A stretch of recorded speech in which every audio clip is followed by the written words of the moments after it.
నా స్ట్రెంగ్త్ ఏం లేదండి. గతంలో నేను 5 సంవత్సరాలు పనిచేశాను. ఎమ్మెల్యేగా నా నిజాయితీ చూశారు. ప్రజల్లో తిరిగింది, వాళ్ళ సమస్యల పట్ల పోరాడింది. ఖచ్చితంగా ప్రజలు ఫ్యాన్ గుర్తుకు ఓటేస్తారు. ముఖ్యమంత్రిగా జగన్మోహన్ గారు మళ్ళీ సంక్షేమ పరిపాలన తీసుకొచ్చేదానికి ప్రజలు సిద్ధం.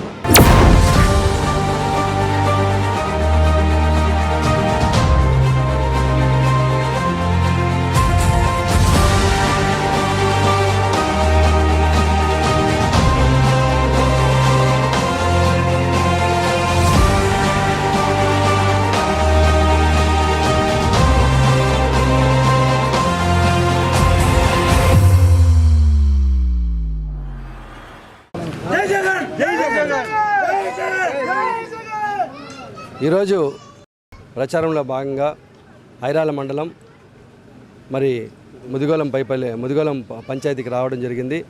అట్లాగే తిరుపతి గారిపల్లి పంచాయతీకి కూడా వెళ్ళొచ్చాము. అన్ని చోట్ల కూడా ఈరోజు ప్రజలంతా కూడా ఒక పండుగలాగా, ఒక జాతరలాగా అటువంటి వాతావరణంలో మా కోసం ఈరోజు సుస్వాగతం పలుకుతూ జగన్మోహన్ గారికి మద్దతుగా ఈరోజు మా వందల మంది పల్లెల్లో ప్రతి ఒక్కరు కూడా రావడం జరుగుతోంది. ప్రజలంతా సిద్ధంగా ఉన్నారు ఈరోజు జగన్మోహన్ గారిని మళ్ళీ ముఖ్యమంత్రిగా చేయడం కోసం. ఎందుకంటే ఇది వాళ్ళు ప్రజలు చేస్తున్నటువంటి యుద్ధం. జగన్మోహన్ గారు చెప్పినట్లుగా ఇది పెత్తందారులకి, పేదవాళ్ళకి జరుగుతున్నటువంటి యుద్ధం. కాబట్టి ప్రతి పేదవాడు కూడా ఈరోజు యుద్ధానికి సిద్ధమయ్యారు.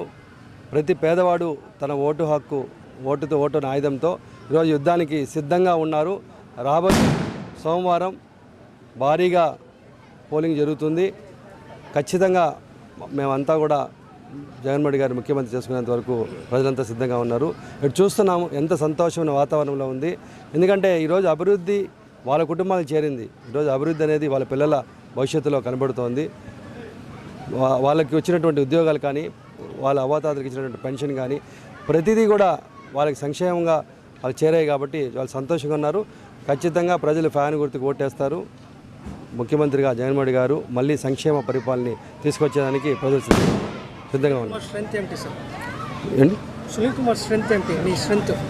నా స్ట్రెంగ్త్ ఏం లేదండి. గతంలో నేను 5 సంవత్సరాలు పనిచేశాను. ఎమ్మెల్యేగా నా నిజాయితీ చూశారు. ఎమ్మెల్యేగా నేను ప్రజల్లో తిరిగింది, వాళ్ళ సమస్యల పట్ల పోరాడింది ప్రజలకు తెలుసు. ప్రతి గ్రామంలో నేను అందరికీ పరిచయస్తున్నే. ప్రతి గ్రామంలో కలిసి పనిచేశాను. ప్రతి గ్రామంలో ఉన్నటువంటి ఆ రోజు ఉన్నటువంటి సమస్యలు లేదా ఆ రోజు జరిగినటువంటి తెలుగుదేశం పార్టీ జరిగిన అవినీతి మీద పోరాడిన వాళ్ళమే మేమంతా. సో అందరూ కూడా కలిసి వస్తున్నారు. నేను చిరపడుతూనే ఏ కుటుంబం, ఏ గ్రామంకి వెళ్ళినా కూడా నాకు తెలిసినటువంటి కార్యకర్తలు ఉన్నారు, తెలిసినటువంటి ప్రజలు ఉన్నారు. నా బంధువర్గం ఉంది. ఇది సొంత మండలం ఐరాల. ఇక్కడ నేను పుట్టి పెరిగాను. సో ప్రతి దళిత వాళ్ళలో కూడా నాకు బంధుత్వం ఉంటుంది. అదే నా స్ట్రెంగ్త్. అట్లాగే జగన్మోహన్ గారు చేసినటువంటి సంక్షేమం కూడా, అభివృద్ధి కూడా ఖచ్చితంగా నన్ను ఇక్కడ గెలిపిస్తుంది. నేను చాలా నమ్మకంగా విజయవంతం అవుతామనే ఉద్దేశంతో ఈరోజు చాలా సంతోషంగా ఉన్నాము. అట్లాగే ఇక్కడ జిల్లాకు పెద్దిరెడ్డి గారు ఉన్నారు. ఆయన ఈ 5 సంవత్సరాల్లో ఆయన ఆధ్వర్యంలో చాలా అభివృద్ధి జరిగింది. సో ఒక చిన్న ఎగ్జాంపుల్ చెప్తాను. ఒక బంగారుపాలెంలో మైనారిటీ సంక్షేమం కోసం షాదీమాలకి 50 లక్షలు శాంక్షన్ చేశారు. గతంలో ఏ ప్రభుత్వం కూడా మైనారిటీస్ పట్ల అక్కడ ఇవ్వలేదు. అట్లా ప్రతి వర్గానికి న్యాయం చేస్తాం. సో ఖచ్చితంగా మేము గెలుస్తాం. ఏ ప్రతిపక్షంలో ఉన్నటువంటి ఏ పార్టీ మేనిఫెస్టో అన్నా తీసుకోండి, ప్రజలు నమ్మే పరిస్థితులు లేరండి. మేనిఫెస్టోలు చెప్తారు. మేనిఫెస్టోలు వాళ్ళు కేవలం ఎన్నికల సమయంలో దాన్ని ఒక అబద్ధాలను తీసుకెళ్ళడానికి ఒక సాధనంగా మేనిఫెస్టోలు పెడుతున్నారే కానీ ఆచరణలో సాధ్యం కానటువంటి మేనిఫెస్టోలు ఉన్నటువంటి వాగ్దానాలు. సో ప్రజలు గుర్తించారు. ఈరోజు తెలుగుదేశం పార్టీ గతంలో ఏం చెప్పిందో మనకు తెలుసు. ఆ రోజు చెప్పిన పథకాలే ఈరోజు మళ్ళీ మెరుగులు దిద్ది దాన్ని అదే చెప్పిన అబద్ధాన్ని కొంచెం పెద్ద అబద్ధంగా చెప్తున్నారు. జనాలకి చెప్తున్నది అబద్ధాలనే క్లియర్గా అర్థమవుతుంది. కాబట్టి ఎక్కడ వాళ్ళ మేనిఫెస్టో మీద మాకన్నా చాలా ముందుగా చంద్రబాబు గారు 6 పథకాలు, 6 సూత్రాలు ఏవో చెప్పుకుంటూ రిలీజ్ చేస్తారు. ఇక్కడ వరకు ప్రజలు దాని గురించి ఎక్కడ చర్చ తీసుకోండి. ఒక్కరు కూడా ఈరోజు చంద్రబాబు మేనిఫెస్టోలో ఉన్నటువంటి వాగ్దానాలు ఎవరికి ప్రజలు కూడా గుర్తులేవు. మరి గ్రామాల్లోకి వెళ్ళి అడిగితే చంద్రబాబు ఏం చెప్పాడంటే జనాలకు గుర్తు కూడా లేవు. ఎందుకంటే ఆయన చెప్పేవి జరగనివి కాబట్టి, జరగని హామీలు ఇస్తున్నాడు కాబట్టి ప్రజలకు అవి పట్టించుకోవాల్సిన అవసరం లేదు. ఏదైనా మనకు పనికి వస్తుందంటేనే గుర్తుపెట్టుకుంటాం, పనికిరానివి గుర్తుపెట్టుకోలేము. అందుకే చంద్రబాబు చెప్పే 100 అబద్ధాలు ప్రజలు బుర్రకెక్కించుకునే పరిస్థితుల్లో లేరు. మావి నవరత్నాలు గతంలో అమలుపరిచినవే. అదే అమలుపరిచినటువంటి నవరత్నాలనే మరింతగా మెరుగుపరిచి ఈరోజు ప్రజల ముందుకు వస్తున్నాం. జనాలు ఆల్రెడీ ఆ పథకాలు ఇచ్చారు కాబట్టి ఆ నమ్మకం ప్రజలు జగన్మోహన్ మీద ఉంది కాబట్టి అవి చేస్తారని మా మేనిఫెస్టోని ఆదరిస్తున్నారు. ప్రతి గడపకి వాలంటీర్స్ మేనిఫెస్టోని కూడా తీసుకెళ్ళడం జరిగింది. ప్రజలు ఆల్రెడీ మేనిఫెస్టో మీద సంతృప్తిగా ఉన్నారు. ప్రజలు మీకు అవకాశం ఇస్తే ఏం చేస్తారు? ప్రజలకి మాకు ఇక్కడ మీరు చూస్తూనే ఉన్నారు. మేము తెల్లారి నుంచి ఈ మీటింగ్లు తిరిగి జనాలు అపూర్వ స్వాగతం మన సునీల్ కుమార్ గారికి చేశారు.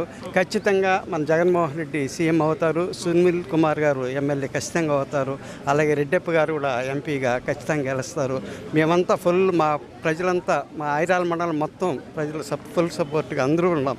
అందరూ ఏకతాటిపై ఖచ్చితంగా వైఎస్ఆర్సీపీకి చేయాలని అందరూ ఆశిస్తున్నాం. ఖచ్చితంగా వైఎస్ఆర్సీపీ గెలుస్తుంది. మన ఒట్టు ఫ్యాన్కే ఒట్టు జగన్ ఖచ్చితంగా ఈడికి రావాలి. జగన్ మామ గెలవాలి. మనమ్మక నువ్వే జగన్ మామ. అందరికీ నమస్కారం. ఇప్పటి వరకు ఏ సీఎం చేయనన్ని మార్పులు సీఎం గారు ఈ 5 ఏళ్ళలో 2 ఏళ్ళు కోవిడ్కి పోయినా మిగతా 3 ఏళ్లలో ఆయన చేశారు. అమ్మఒడి, నాడు నేడు అనుకుంటూ చాలావే చేశారు ప్రజలకి.